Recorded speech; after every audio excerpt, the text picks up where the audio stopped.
Welcome and hello. This is a video tutorial in HEC RAS, and in this lesson I'm going to be discussing sediment transport. This video is more of an introduction to the topic with additional sediment transport related lessons coming up later in this playlist. What I have on the screen here is HEC RAS, and if you notice anything different, I now have a sediment file that's listed here in the main file GUI, as well as a quasi-unsteady flow file also listed here in the file GUI. HEC RAS can model sediment transport using both the unsteady flow simulation as well as what is called quasi-unsteady flow simulation. The first link in the video description will take us to this page right here, where there's a discussion and a comparison between quasi-unsteady flow and unsteady flow. HEC RAS allows users to run the quasi-unsteady flow without sediment transport. However, the quasi-unsteady flow simulation was really developed for the transport of sediment and modeling that load as it flows downstream through the different processes of erosion and deposition. The quasi-unsteady flow is actually a sequence of steady flow computations to more or less mimic an unsteady flow simulation. So for instance, if you go up to the boundary conditions and then click on the flow series, but what I have here is I'm defining a flow rate, constant steady state flow rate for a certain duration. So if I click on the plot here, let me pull this to the side, you're seeing 4 hours of 1000 CFS followed by 2 hours of 1500 CFS followed by 1 hour of 2000 CFS as is defined in this table right here.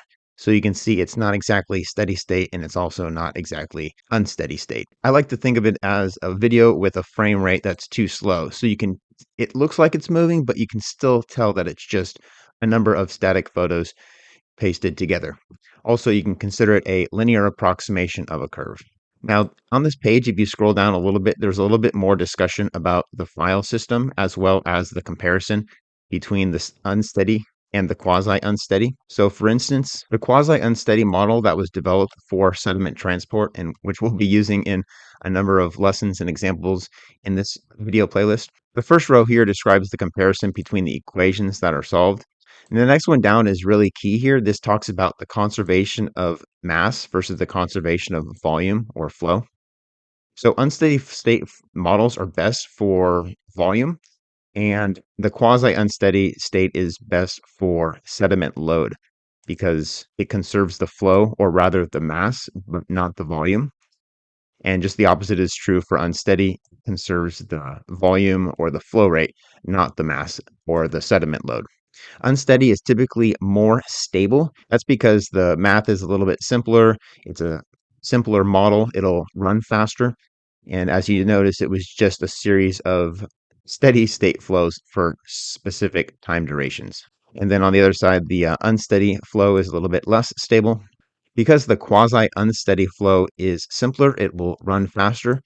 However, it's not as robust. So this last one here mentions that if you have some groundwater interflow rules, lateral structures, gate controls, pumps, and other more advanced elements within your HEC RAS model, then unsteady flow is more likely going to be able to handle those situations better. Now at the top here, you're seeing the HEC RAS 1D sediment transport title here. And that's coming from, I'll leave another link to this page right here, the HEC RAS documentation. Up until this point, or up until a few lessons ago, I've been using the HEC RAS User's Manual. This is the 1D Flow Manual, which does touch on a number of 2D topics.